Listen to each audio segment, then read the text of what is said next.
I called the loan company about the mysterious payments toward my student loans. They said, "Your mother-in-law has been making them for 2 years." I stared at my phone while the representative repeated that Beverly, my husband's mother, had paid $36,000 toward my student loans without telling me, and I felt sick because Beverly hated me. "Are you sure? Beverly Whitman?" The representative confirmed and said she'd been paying $1,500 a month like clockwork since I married her son. I hung up and drove straight to my husband Paul, who was at lunch with his mother at the country club she belonged to. "We need to talk about my loans."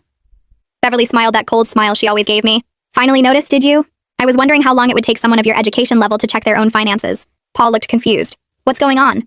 I showed him my loan statement. "Your mother has been paying them, secretly, for 2 years. Paul turned to his mother excited. "Mom, that's amazing. Thank you for helping us." But Beverly wasn't looking at him, she was staring at me. "I wasn't helping you, dear. I was investing."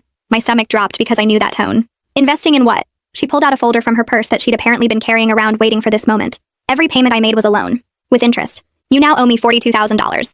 She slid the paper across the table. "I've been charging you 10% interest compounded monthly." Paul grabbed the paper. "Mom, what is this?" Beverly patted his hand. "It's business, sweetheart. I knew she'd never be able to pay her loans on her teacher salary, so I created an opportunity. She owes me now instead of the government, and I have much better collection methods." I looked at the contract, except I'd never signed anything. "I never agreed to this. You can't just transfer my debt to yourself without my consent." She laughed, and it was cruel. "Actually, I can. See, I've been making payments in your name using information Paul gave me when you got married. Account numbers, social security, everything I needed." Paul went pale. "I gave you that so you could send a wedding gift to our account." Beverly ignored him. "Those payments created a pattern of acceptance. My lawyer says it's implied consent. You benefited from my payments for 2 years without objecting, so now you owe me." She pulled out more papers. "And unlike federal loans, mine aren't income-based. You owe the full amount in 90 days or I'll put a lien on your assets." We didn't have assets. We rented an apartment and drove used cars. We don't have $42,000. Beverly's smile got bigger. "I know, which is why I've prepared an alternative payment plan." She pulled out another document. "You sign over your teaching license to me and I'll forgive the debt." I stared at her. "My teaching license? Why would you want that?" She leaned back in her chair.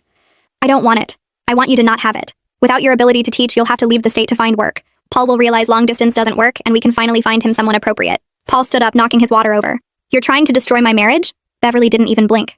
"I'm trying to save you from it. She's beneath us. A public school teacher from a nobody family. You could have married the Hamilton girl. Her father owns 3 factories." She turned to me. "You have 72 hours to decide. Give up your career or pay me in full." That night, Paul and I went through everything she'd sent. The payments, the interest calculations, the implied consent argument. It was insane, but she'd hired expensive lawyers to make it look legitimate. She's been planning this for 2 years. Every payment was a trap. Paul was furious. "I'm calling her right now." But I stopped him because I'd found something. "Wait, look at this." She made the payments from her trust account. Paul didn't understand why that mattered. "So?" I smiled for the first time all day. "Your grandmother set up that trust. Remember what the terms were?" Paul's eyes went wide. "The trust can only be used for direct family members' education and medical expenses." I nodded. "And I'm direct family. I'm your wife. She's been using the trust correctly.